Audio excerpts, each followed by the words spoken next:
दोस्तों, आशना हिंदी पॉडकास्ट पर मैं आरिफ शेख आप सभी का तहे दिल से स्वागत करता हूं। 14 सितंबर हिंदी दिवस। हिंदी हिंदुस्तान की भाषा है। राष्ट्रभाषा किसी भी देश की पहचान और गौरव होती है। हिंदी हिंदुस्तान को बांधती है। हिंदी यह एक ऐसी भाषा है जो संपूर्ण विश्व को एक साथ जोड़कर रखती है।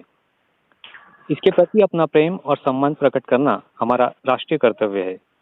इसी कर्तव्य हेतु हम 14 सितंबर के दिन शुरू करने जा रहे हैं आशना हिंदी पॉडकास्ट। हम लोग नए नए विषय, अद्भुत जानकारी, ज्ञान, मनोरंजन, नैतिक मूल्यों को लेकर हम लोग मिलेंगे इस पॉडकास्ट पर। आवाज की दुनिया में अपना ऊंचा मुकाम बना चुकी अपनी मधुर वाणी से जलगांव सहित 8 जिलों में अपने लाखों श्रोताओं का प्यार और सम्मान पाया है। जलगांव आकाशवाणी की मशहूर पूर्व senior announcer doctor Usha Sharma ji. Akashvani की सेवा करते हुए निसर्गदत्त मधुर आवाज की प्रतिभा का प्रयोग आपने अनेक सामाजिक, आध्यात्मिक कार्यक्रमों में किया है। आपने सूरज भट्ट जी की गजलों पर तुलनात्मक अध्ययन इस विषय पर पीएचडी की है। आपने कई महानुभावों का आकाशवाणी के लिए इंटरव्यू लिया है। विभिन्न टॉक शो कार्यक्रमों से आपने आकाशवाणी की सेवा करते हुए लेखन क्षेत्र में 5 अमूल्य किताबें लिखी है। रिश्तों के क्षितिज, पराजित कालरात्रि आदि काव्य संग्रह आपके प्रकाशित हो चुके हैं और कई समाचार पत्र पत्रिकाओं में आपने निरंतर लेखन भी किया है। इस सेवा के लिए आपको कई पुरस्कारों से सम्मानित किया गया है। दोस्तों, आपने रेडियो में छोटे से लेकर बड़े अनेक सितारों को सुना होगा, लेकिन आज हम आशना हिंदी पॉडकास्ट के माध्यम से आपकी मुलाकात एक ऐसी शख्सियत से कराने जा रहे हैं जिन्होंने कई सारे महान कलाकारों, दिग्गजों का इंटरव्यू लिया है। जलगांव में रेडियो पर आपकी आवाज को काफी सराहा गया और इस क्षेत्र में आपने काफी शोहरत और कामयाबी हासिल की है, जिनका नाम है डॉक्टर उषा शर्मा जी। जी हाँ, डॉक्टर उषा शर्मा जी। आज उनका इंटरव्यू लेना हमारे लिए एक उपलब्धि से कम नहीं है। तो आइए ऐसी मधुर वाणी की धनी डॉक्टर उषा शर्मा जी से आज हम बात करेंगे।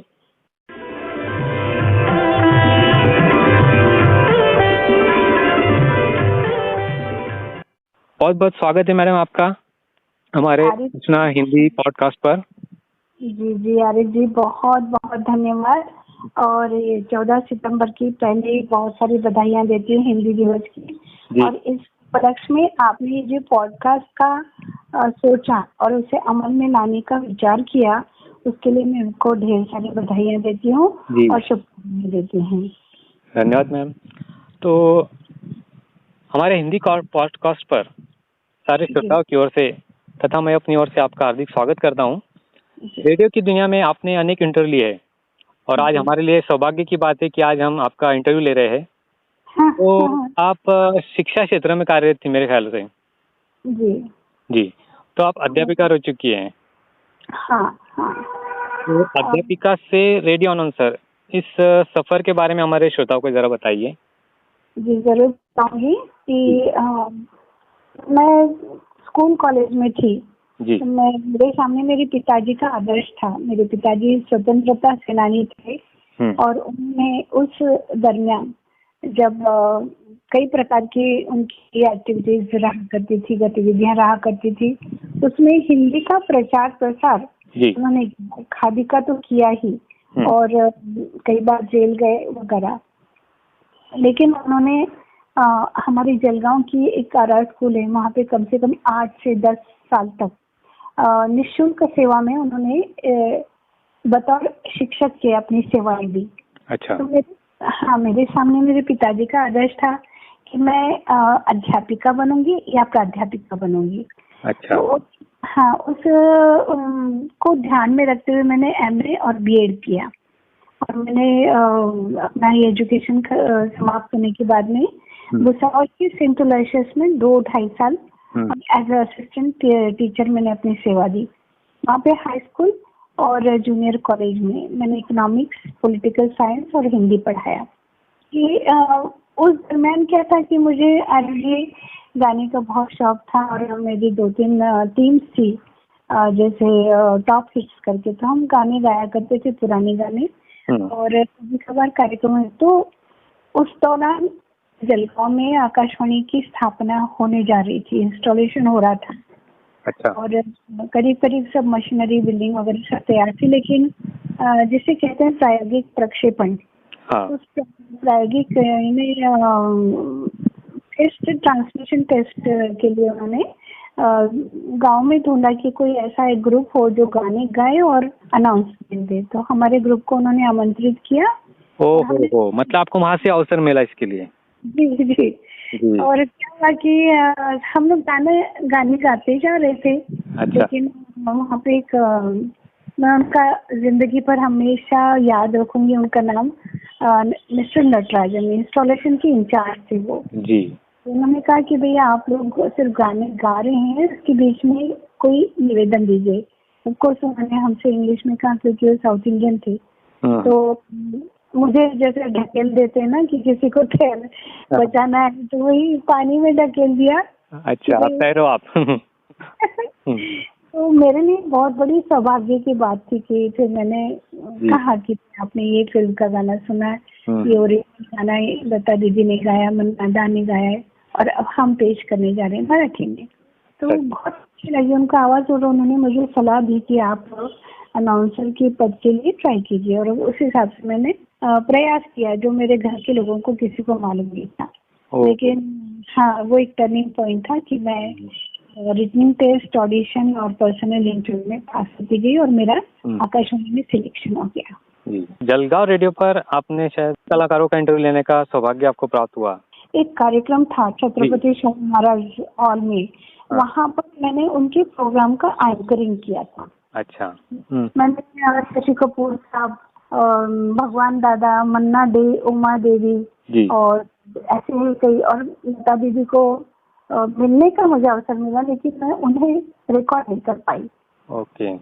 हाँ, और ये फिल्मी एक्ट्रेसेस तो थे ही, लेकिन बड़े बड़े लेखक और स्पोर्ट्समैन कलाकारों से बातचीत का मुझे अवसर निश्चित मिला। अच्छा जी। हरिप्रसाद चौरसिया जी थे, जाकिर हुसैन साहब थे, उनका भी मैंने एक प्रोग्राम कंडक्ट किया था, उन्हें बहुत अच्छा लगा था।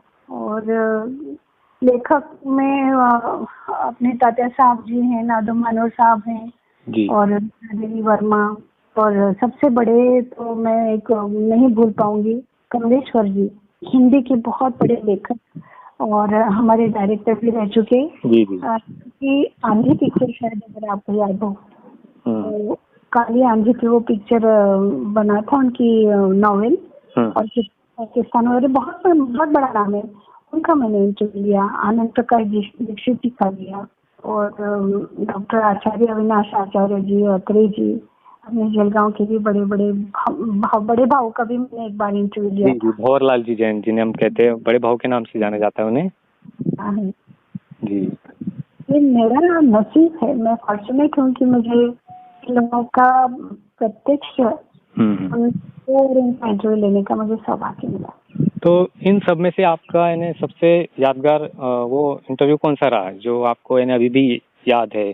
अरे जी, सभी साक्षात्कार मेरे लिए एक मेमोरी, एक जैसे कहूँगी कि गोल्डन इरा जी। हाँ, तो मैं ऐसा नहीं कि अनुराधा पौडवाल जी हैं और मराठी की ज्योत्सना ताई हैं। हाँ। और इन लोगों को मैं ऐसा नहीं कहूँगी कि मुझे ये ज्यादा उस समय मैं आसमान में, और जब मैं जमीन से ऊपर चढ़ी जाती। तो इंटरव्यू लेना एक कला है जो किसी को संभव नहीं हो पाता। एक विशिष्ट गुण, विशिष्ट शैली होती है जी। लेकिन हिंदी, मराठी और अंग्रेजी भाषा में आपने संवाद किया। ये तकनीक कैसे आपने सीखा इस कला को? ऐसा है कि अब मैं एक उदाहरण के रूप में आपको ये समझाना चाहूंगी। जी बिल्कुल। मन्ना डे साहब जब आए थे जलगांव, शशि कपूर इन लोग एक बहुत डिपार्टमेंट की तरफ से था वो, और साल भी सबसे मेरी तो इच्छा थी, क्योंकि मैं बहुत बड़ी फैन मन्ना डे साहब के, उनके क्लासिकल सेमी क्लासिकल गाने सुनने का।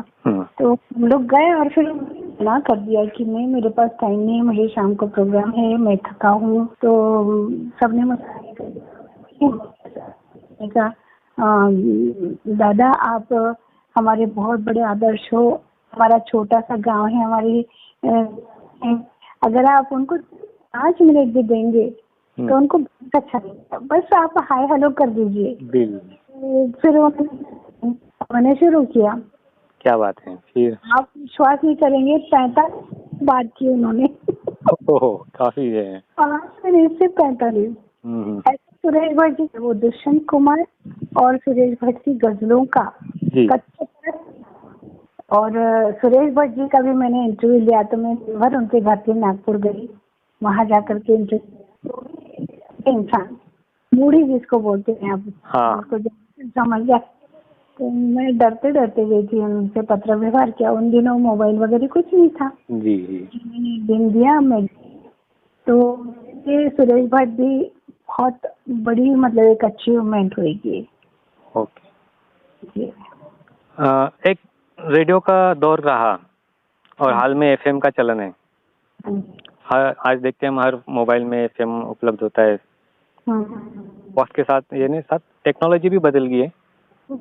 रेडियो अनाउंसर और एफएम पर जो आरजे होते हैं, ये रेडियो अनाउंसर और आरजे, जो आज की युवा पीढ़ी काफी पसंद करती है, इनके लिए आप आज as a senior radio announcer क्या संदेश देना चाहेंगे? संदेश देने के लिए मैं बहुत बड़ी व्यक्तित्व वाले नहीं हूँ, लेकिन आपका अनुभव रहा है, जलगांव आकाशवाणी पर आपने अनाउंसर तौर पे ये किया है। हाँ जी, 77 में मैं परमानेंट हुई थी जी, जलगांव आकाशवाणी में। जलगांव आकाशवाणी में जी। इसमें आरिफ जी 100% लिसनिंग था। प्रतिशत हमको श्रोता सुनते थे कि 5:55 सुबह तो रात के 11:10 तक हमारी 3 सभाएं अभी भी होती हैं। शहनाई से के रात के वंदे मातरम तक। अच्छा। और हमारे नाटक कहो, रघुनाट्य जिसको बोलेंगे, रेडियो और ड्रामाज भी बहुत सारे रिकॉर्ड किए थे, जिसका लिसनिंग बहुत था। गाने बजाया करते थे क्लासिकल, और जिसमें भीमसेन जोशी थे। मतलब हर तरह के प्रोग्राम जलगांव आकाशवाणी युवाओं के लिए, महिलाओं के लिए, बच्चों के लिए, किसानों के लिए, हर उम्र के वर्ग के लिए आप ये प्रोग्राम होता था उस वक्त? हर क्लास के लिए, हर क्लास के। जी। इसमें सीनियर सिटीजन के लिए भी अच्छे। जी। और काफी मनोरंजक, ज्ञानवर्धक होते थे, उसमें जानकारी भी होती थी। जी। जानकारी, माहिती पण देतो आपण मराठी में, इन्फॉर्मेशन है ना, इन्फॉर्मेशन नॉलेज। तो मैं आरजे और एफएम स्टेशन को मैं कहूँगी वहाँ पे सिर्फ मनोरंजन है, लेकिन मैं दोष भी नहीं दूंगी, क्योंकि युवा पीढ़ी और जैसे जैसे युग बदलते हैं वैसे वैसे अपनी चॉइसेस भी बदलती जाती हैं। हम लोगों का पसंद नापसंद का एक अलग दौर शुरू होता है। लेकिन मैं आकाशवाणी के लिए इतना ही कहूंगी कि एक पूरी यूनिवर्सिटी, एक विद्यापीठ, एक विश्वविद्यालय है जो आपको अच्छा अभी न्यूज देने की बात है, तो न्यूज में किसी भी प्रकार का ड्रामेटाइजेशन नहीं है। जो वस्तुस्थिति है वो आपके सामने रहती है, वहाँ बढ़ा चढ़ा करके कुछ नहीं बोला जाता। अब एक छोटा सा एक और उदाहरण देना चाहूंगी जी। मैं तक हेलो आकाशवाणी नाम का एक मेरा कार्यक्रम बहुत फेमस था, बहुत पॉपुलर था। तो मैं श्रोताओं को विषय दिया करती थी कि मेरा इस दिन प्रोग्राम है, आप फोन करेंगे तो जैसे भाई शिक्षक दिवस है, दिवाली है, दशहरा है, तो वो हम लोगों ने मनाने और उसी तरह के गाने आप मुझसे डिस्कस करोगे, चर्चा करेंगे। आपको कौन सा गाना अच्छा लगा, जैसे तो वे किसी पिक्चर में डॉक्टर की भूमिका आपको क्यों अच्छी लगी, क्या कई सारे हिस्टोरिकल पिक्चर्स भी हैं जिसमें नॉलेज मिलता है। जैसे लाल पत्थर है, तो लाल पत्थर राजकुमार साहब का एक्टिंग याद आता है, उसके गाने याद आते, लेकिन वहाँ पर आपको फतेह आगरे का एक मौका दिखाया जाता है। तो ये नॉलेज श्रोता काम आकाशवाणी करती है, और मैं तो मेरा पूरा प्रयास रहा करता था। मैंने तो यहाँ तक बताया कि इस गाने में कौन सा वाद्य विशेष करके बज रहा है, जैसे हारमोनियम है, तबला है, बांसुरी है ना, गिटार है, सरोद है, पियानो है, वायलिन है। तो मैंने श्रोताओं को तैयार किया आरिफ जी। मैं बहुत बड़ी बात नहीं कहती, लेकिन मेरी बहुत इच्छा थी कि एक कल्चर तैयार हो, बहुत अच्छा कल्चर होना चाहिए। जी। तो हमारे श्रोताओं के लिए आप उसी आवाज में एक बार एक उदाहरण के तौर पर एक सुना दीजिए, आपका जो अनाउंसिंग करियर रहा है उसमें से एक मैं कार्यक्रम की उद्घोषणा वगैरह जो आप उस टाइम करते थे। जी। मैंने कई विभागों में भी काम किया, जैसे हिंदी का विविधा नाम का हमारा अहमदपुर करके एक बच्चों का प्रोग्राम था। तो उस जमाने में छोटे बच्चों को लाइव ब्रॉडकास्ट किया करते थे जी। और युवाओं से भी मैंने कई बार बातचीत की थी। तो अब जैसे हेलो आकाशवाणी में किसी ने कोई गाना, अब जैसे औरंगाबाद के एक बहुत अच्छे तैयार श्रोता हैं, रेडियो केवल आकाशवाणी नहीं, विविध भारती है और अन्य केंद्रों के बहुत अच्छे श्रोता हैं। रेडियो सिलोन को सुनते हैं, जो मैं भी सुनती हूँ, क्योंकि मुझे पुराने गाने बहुत अच्छे लगते हैं जी। मेरा और उनका हमेशा संवाद हुआ करता था हेलो आकाशवाणी में। तो उन्होंने कहना कि तो मैं संभाजी नगर औरंगाबाद से बोल रहा हूँ कि पहचान लेते थे कि बसे, तो जी बसे जी, आपको कौन सा गाना सुनना है जी, आवाज से आप पहचान लेती थी जी। तो उनको फिर उनकी जो फरमाइश होती थी उसके बारे में वो जानकारी देते थे कि ये पिक्चर किस वर्ष बनी है, किस पर फिल्माया गया है, ये गाना, संगीतकार कौन है। मेरा भी मेरी बहुत रुचि है पुराने गानों में, तो मैं भी बोलती थी, हम लोगों की जुगलबंदी होती थी, तो इतनी लोगों को पसंद आती थी कि कितनी जानकारी ये लोग देते हैं। जैसे पूर्वा सुहानी आई रे, है ना, ये गाना। तो हमारे यहाँ क्या होता है, महाराष्ट्र में पश्चिम से आवाज़ें आती है, तो लोगों को समझता नहीं था कि ये पूर्वा सुहानी क्या होती है। तब मैंने बताया गाने का जो लेखक है, गीतकार है, तो समझ लीजिए पूरब में रहने वाला है और वहाँ पूरब से हवाएं आती है ना। अब और जैसे एक धीमाना और सुनील दत्त, उसमें आरिफ जी इतिहास भी है जी। समय बताया है, और संगीत शंकर जयकिशन, एक से बढ़कर गाने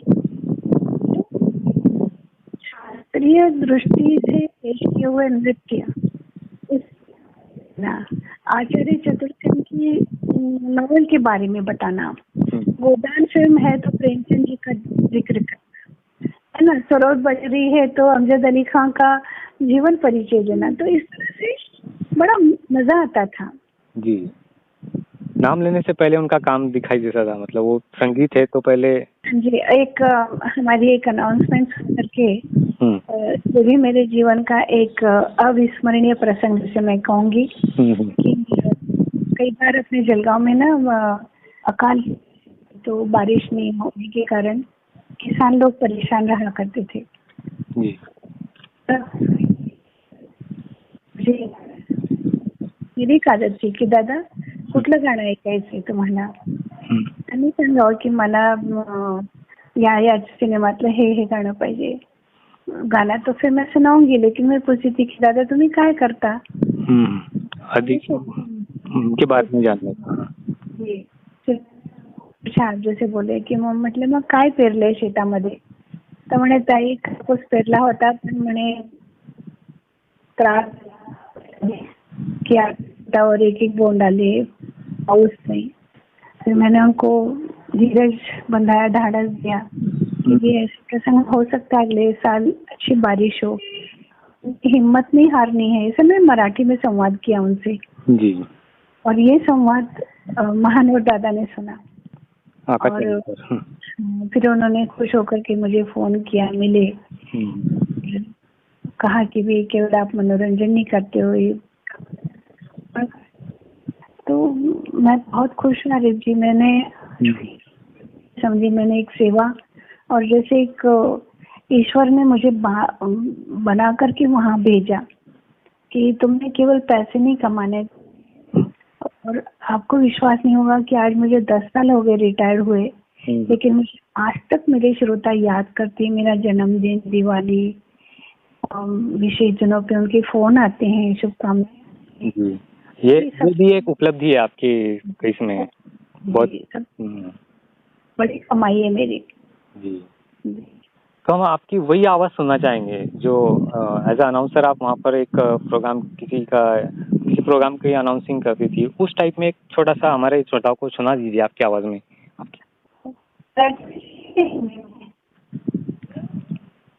दोनों भाषाओं में बोलती थी, हिंदी में भी, मराठी में भी। तो हिंदी में सुना दीजिए। ये आकाशवाणी जलगांव है। हम 311.963 किलोहर्ट्ज से बोल रहे हैं। प्रस्तुत है हमारा साप्ताहिक कार्यक्रम विविधा। फिर हम आते थे। तो श्रोताओ, आज के इस कार्यक्रम में आपका हम हार्दिक स्वागत करते हैं। और आज आपको हम संत तुलसीदास जी के जीवन पर आधारित एक बेहतरीन कार्यक्रम जा रहे हैं, जिस जरूर आनंद ले। संत तुलसीदास जी बहुत बड़े साहित्यकार थे। उनकी रचनाओं के बारे में, उनके भजनों के बारे में, उनके दोहे और उनके पदों के बारे में हम आपको जरूर जानकारी देंगे। आप थोड़ा सा इंतजार करिए। ठीक, क्या बात है। बहुत बहुत शुक्रिया मैम। जी आरिफ जी, आप बहुत धन्यवाद। मुझे आपने अपना कीमती वक्त हमें दिया। आशना हिंदी पॉड की ओर से मैं आपका फिर एक बार आभार व्यक्त करता हूँ। आशना पॉडकास्ट के लिए मेरी बहुत सारी शुभकामनाएं। और आपने मुझे ये जो सुअवसर प्रदान किया अपने भूतकाल में जाने का, जो हमेशा मेरे लिए एक प्रोत्साहन, एक एनर्जी बन के आता है, इसलिए भी बहुत बहुत धन्यवाद। तो दोस्तों, ये था आशना हिंदी पॉडकास्ट पर हमारा पहला एपिसोड। अगली बार फिर मिलेंगे एक नया विषय लेकर, एक नई शख्सियत के साथ। तब तक के लिए अपना ख्याल रखिए, सुरक्षित रहिए। हमारे आशना पॉडकास्ट